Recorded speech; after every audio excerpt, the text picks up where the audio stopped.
Hello, everybody. It's George from Ireland. So, welcome back to my channel once more.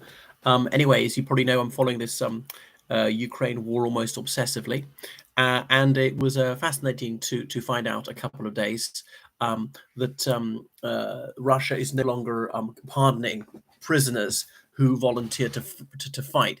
BBC Russian has been looking at the Russian blogosphere.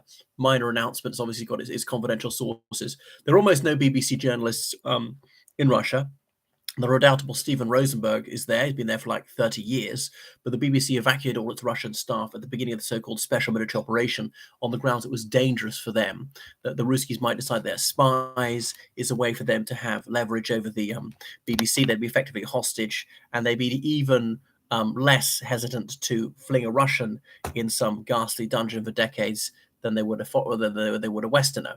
Um, anyway, so in 2022, Russia recruited tens of thousands of men to fight in Ukraine. Mostly they were fighting via Wagner private military company, that mercenary organization, which was run by the late and unlamented Yevgeny Prigozhin of unhappy and inglorious memory. And the men were promised that should they survive 6 months at the front, not a likely proposition, then they will be pardoned and indeed their criminal records would be expunged.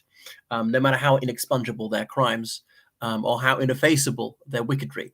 Now, you can get several years in prison for something actually quite trivial in Russia, like shoplifting or telling the truth, calling the war a war, or putting pro-peace leaflets in the supermarket. I'm not joking. People have been awarded sentences of 8 years for that kind of thing. Publishing anything about the war, which is not from official Russian government sources. And the sentences are harsher than they were in the Soviet era. Not quite in Stalin's era, but in the 60s and the 70s, they didn't get such long sentences for these crimes, for exercising what are fundamental rights in any free country. Yeah, it goes on. So these prison recruits, their idea of them volunteering is probably doing violence to the very word volunteer. I mean, there's this rumor, well, I'm not sure this one is true, that in order to convince them to volunteer, the heating was switched off in a prison where it's minus 35. Now, the dissuasion of this technique may be imagined. But anyway, so their lives are often frittered away in these hopeless, unsupported human wave attacks. Well, why would Putin waste the lives of his own people? Even, I mean, he's obviously, morality aside, he might think he has some common sense. Well, there is a method to his madness. It draws enemy fire. Well, he uses up Ukrainian bullets, but the thing is, it's a decoy from the main attack. And then the professional Russian soldiers who are better equipped and decently fed, they can actually see the Ukrainian positions. Where are their foxholes and so on? And then the main thrust goes in. So the BBC said it garnered information from speaking to these prisoner recruits who've survived and been released, as well as relatives and their group chats between them. So we have to treat this report with a little bit of caution because the BBC doesn't have the people on the ground so much to confirm it. And I know there's such thing as the internet and phones. So yes, you can report Russia even if you're not physically present, but all that's monitored. Whereas even the FSB can't monitor every single private conversation, doesn't have listening bugs everywhere. Yet, though no doubt they aspire to do so. So why is Russia terminating this policy of granting presidential pardons? Perhaps they don't need so many recruits from prisons anymore. They've got the jailbirds they want. Those who are left are just so decrepit or so psychotic they'll be a danger to their own side. The casualties have fallen because Ukraine's very low on ammunition, really having to husband it. They can't afford to fire big munitions unless they're sure they're going to hit. Where they're very careful with the reconnaissance and stuff like that. And Russia's just blasting away. Obviously, they bought back some of their shells from North Korea. They get a lot of these Shahid drones from Iran. Big defense package deal there, with actually technology going both directions for Iran, as in like medium-range ballistic missiles probably going to be given to Iran, and Iran wanting some planes and choppers. The Ruskies need both these for themselves, but the Russians is just bulk, maybe even more shells from them. Okay, what else was I going to point out? So anyway, the men who were drafted are asking for leave. Some of them were drafted in September 2022, and they've been at the front for about 18 months, in some cases without a single day of leave. And their relatives are demonstrating, said, allow our boys home. We're not against the war. We're just saying that our men ought to be given a holiday. They've done their bit. 18 months without a day off would break anyone, even in a civilian job. And plus, there's no end in sight. This war is going to go on to 2025 at least. There have been subtle peace feelers. The two sides are still poles apart. What Russia would consider a permissible, acceptable end of the war is just not on offer. The unacceptability of yielding any territory to Russia, de jure or de facto, to President Zelensky is patent. Though people are muttering in Ukraine, he might have to get real.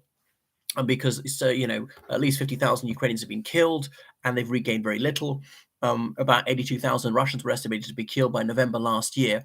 And BBC Russian, they published an article. They've got the names of 42,000 Russians they can confirm killed. There are many more killed and they don't have the names of, but they've got them from local newspaper reports of funerals, social media posts, and so forth. So that 82,000 killed is a fairly conservative estimate now, but bear in mind it's about 3 months out of date. And for every one killed, you reckon there are 3 wounded. But anyway, Russia's also recruited people from, Uzbekistan, Kyrgyzstan, Tajikistan, these guest workers who willingly or not have found themselves in the Russian army. They've recruited Nepalese. And remember, there are a lot of foreign students in Russia, so you can get some visa to study there for 4 years. First, you had to pass an exam in Russian and maths. If you fail that, you can stay the remaining 3 years, even though you're not actually studying and work. But people from places like the Democratic Republic of Congo or Burkina Faso, I've met here, they're doing that. That's actually quite alluring. The money they'll make there, if they can save any, they'll be doing quite well when they go home. All right. Anyway, so what else has been going on? So it seems unfair that a man who's serving a prison sentence for murder should do 6 months at the front and then get out scot-free home, whereas a completely law-abiding, honest man is still there and going to stay there till he gets killed. So it looks like. So this is how grossly unjust it is in Putin's Russia. And so these wives, children of men at the front, of law-abiding men who were called up. These protests are growing, and the state is a little bit worried about them. The government has set up its own group of lackeys, of wives of men at the front, their children who are pro-war, who are not asking for anything.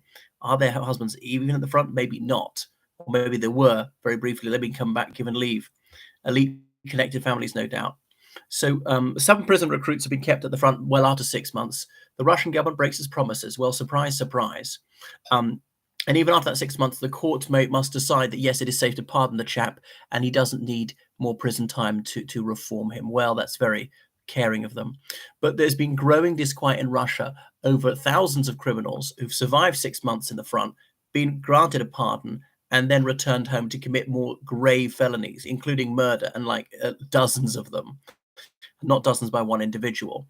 So that is a bit of an embarrassment. So in 2023, Putin said on television that he personally signed the pardons. He was doing this to really encourage prison recruitment.